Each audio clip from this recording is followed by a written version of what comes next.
Staff says they're going to make you all walk up to the Capitol. I don't know if that's wasn't my suggestion, I want to assure you. You know, 2 weeks ago I had dinner with about a dozen business executives, all native Minnesotans, committed to Minnesota, leaders in their industries and communities from around the state. And we went around the table and each one spoke for 5 minutes or so about their perceptions about the state and business climate, what the problems were, opportunities. And I was struck after listening to those presentations about the disconnect between their perceptions and what I consider to be the objective facts. And I suspect that a similar difference exists between most of you and me. In their view, Minnesota is a bad place in which to do business, and I threaten to make it worse. I believe the facts show that Minnesota's balanced approach to taxes and spending and investments in education have made it one of the best places in the country, in the world in fact, to live, raise a family, and run a successful business. They believe, those business leaders, as I suspect do most of you, that Minnesota is a high-tax, high-spending state. The facts show that Minnesota's levels of total taxes and spending are falling relative to other states, and is measured by the Chamber-sponsored Minnesota Price of Government analysis. The facts show that, thanks to Governor Ventura and Governor Plenty, don't need to thank me, it's to credit the two of them, and mostly DFL-controlled state legislatures, Minnesota dropped from having the 8th highest level of state and local taxes per $1,000 of personal income in 1996 to the 15th highest last year. 8th highest in 1996, 15th highest last year, according to the formerly called the Minnesota Taxpayer Association, now called the Minnesota Center for Fiscal Excellence, and that chart is the first one on your handout there. Minnesota in 1996 had the 11th highest level of total state and local expenditures, and now ranks 25th among the states, right in the middle. Another measure of Minnesota government spending, which is the next chart on your handout, is the price of government, which was championed by the Minnesota Chamber and others in the early 1990s. In fact, legislation was passed that the non-state management, Department of Management budget basis computation every year. And it's a good measure. It measures total state and local government expenditures as a percent of personal income. And as you can see from that attachment, the price of government in Minnesota has declined steadily from the 1990s to the present. Now, why do these facts matter? Because they set the context for our current budget debate. If state taxes and spending were spiraling out of control, as your representatives claim repeatedly, then your just cut policy would be appropriate. If, however, major cuts have already been made, there's a better case for a balanced approach, one which combines more spending reductions with revenue and expenditure increases.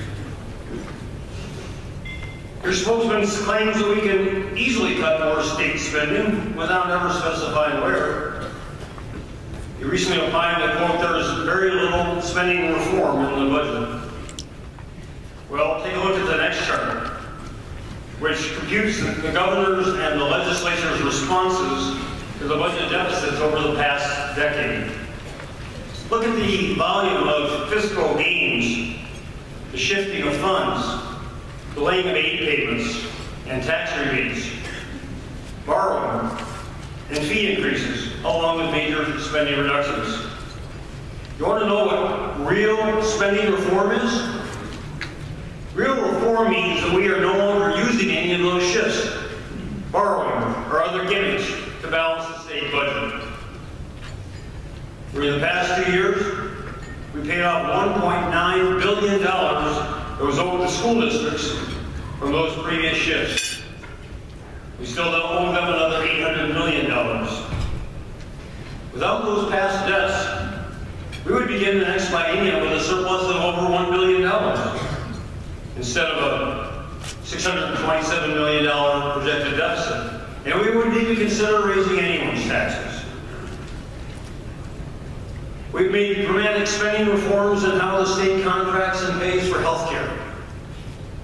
A recent Star Tribune editorial said, quote, Minnesota has made admirable strides recently to drive a harder bargain with health plans, thanks to the aggressive reforms pushed by Governor Dayton's administration and Republican state lawmakers.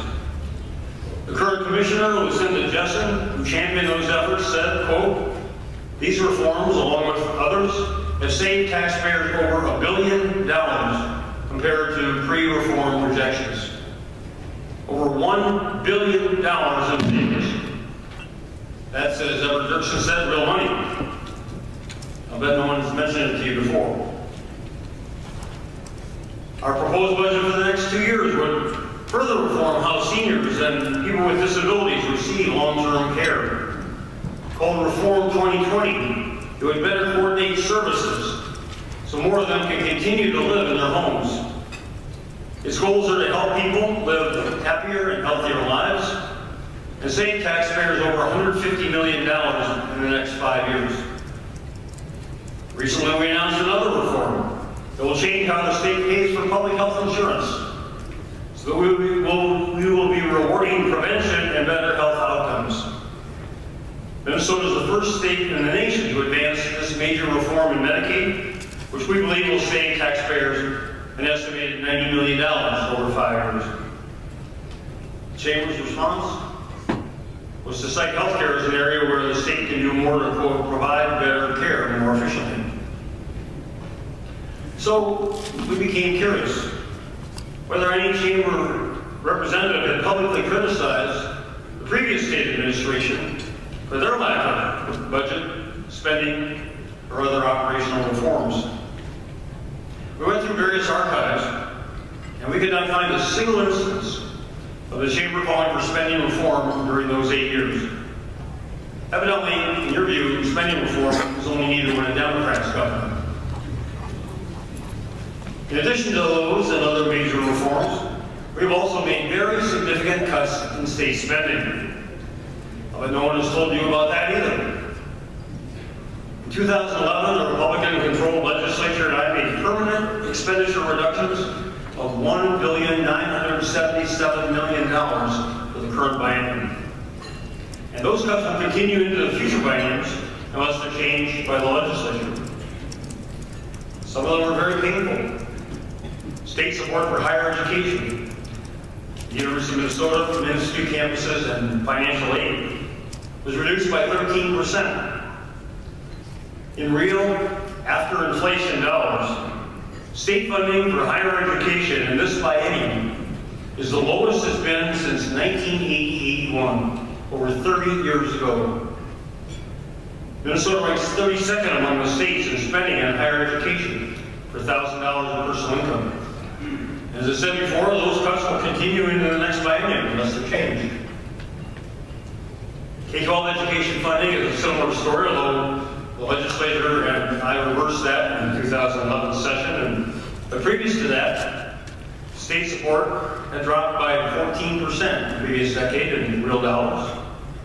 We went from the 5th highest state in support for K-12 education in 1996 to 33rd most recently. Now, lower spending for things like education or an attempt to lower state taxes. It might be an effective economic development strategy if low taxes meant prosperity. If the lowest taxes equal the highest job growth and the highest per capita income, public policy would be clear and simple. In fact, however, the opposite is true. If you look to the last chart, 2 pages in your handout, people live in the states with the lowest taxes generally have among the lowest per capita incomes. And those states have inferior job growth. It turns out that other factors are just as and even more important to economic growth. Why do businesses locate and expand in Minnesota? Number one reason I've always heard is well-educated, hardworking, extremely reliable, and productive workforce.